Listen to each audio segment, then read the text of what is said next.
Africa largely.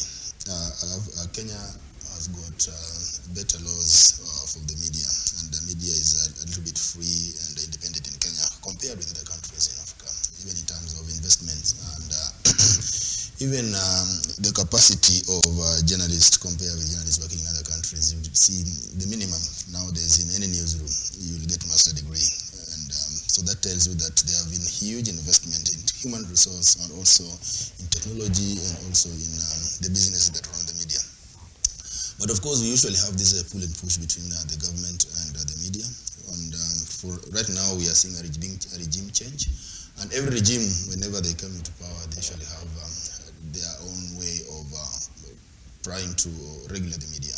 So that's what we are seeing right now, Kenya Kwanza. But now the Kenya Kwanza is an unprecedented one because of the energy and the sustained attacks that we've seen from both verbal and sometimes even physical confrontation between security officers and journalists. So if you compare that, because at least I was there during Moi, towards the end of Moi's regime, then Kibaki came in. Kibaki, of course, also, we had some people in the government of Kibaki who were not pleased with how the media was doing its work, as much as media was free at that point. I remember there was even a raid of a Standard Group by some mercenaries and officers. And even at some point also, we saw the former First Lady, Lucy Kibaki, also raiding, going to a media house at night, that nation media, to complain about the coverage of some stories. Then come in Uhuru Kenyatta, who said that we read newspapers, then at the following day we use them to wrap meat. And, exactly. So we've seen this kind of attacks from different regimes, only that now this one is sort of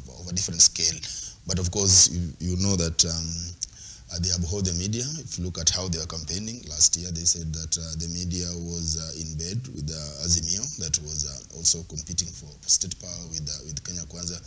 And now, come 10 months in office, the media has been vocal. The media has been churning out a number of stories, detailing some of the things that are happening in the government. So that is what we are seeing. But of course, as the media, we've never sought to be friends with the government, because the relationship between us is to hold those with power to account. So we are not looking for friendship with the government. So that is the role of the media. That is our role. Our role is to annoy the government. Our role is to tell the public, and we usually say that our commitments and loyalty is with the people of Kenya, not with the government. The government has got role. It has got its social contract with the people, and the election pledges, especially now that we're just 10 months after election.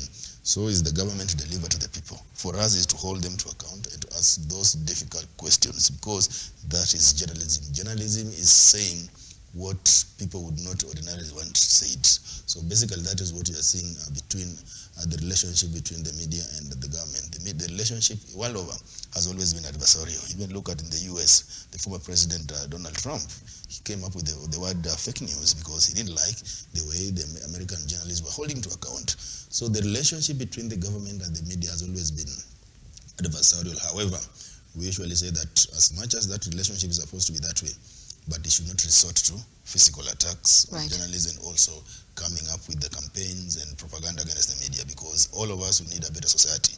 And we can't have a better society if we have got a media that is not free, a media that is weak, a media that is intimidated, a media that is blackmailed left, right, and center.